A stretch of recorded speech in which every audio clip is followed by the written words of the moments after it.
Bueno, hemen arroza garri deu, olio pixkatekin, aurrena markatu deu, eta guain, botako deuna gatza, xoxito ez galako ibiliko. Gatza pixka botako jau, hau martxan dakau, eta hemen urare bai martxan, zure patata jartzeko. Zehati behar du, osea, ur gehiago behar du, Integralak bai, eta ikusiko zuta, hiru esan dut, eta igual mos gehatu naiz, Zeatik, igual gehiago biharko. Bai, adibidez nik txuri jaitet bikoitza eta pixka gehiago. Vale. Baina integralak, nola denbora gehiago behar duen, bazkenian asko aterako da ura kanpoaka, alko genuen irukoitza bota, tapa jarri eta ordu ondo geldituko zan. Eta enbora gehiago behar du, bai? Askoz gehiago. Integralak 30 minututik gora, bai.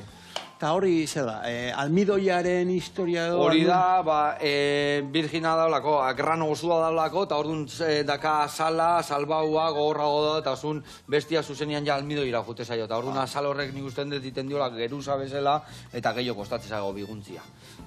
Integrala nahiago guzu, bestea baino, edo... Egia esan, lehen, eta ohitura da gure etxe guztietan, nik uste hemen Euskal Herri guztian, ia inorrek ez duela jan lehen integrala. Beti arroza jaten genuen normala, o bomba, eta gaina beti bomba, gero basmati etorri zan, eta bar. Eta gero baitare, arroz basatia dala integral luze hori. Baina egia esan, gero eta gehiago jate dugu integrala, zeatikan oso goxua da, zapore gehiago daka, eta bihardun gauza garra da, denbora gehioen bihardula. Eta gero gaina, osasuna garriagoa da.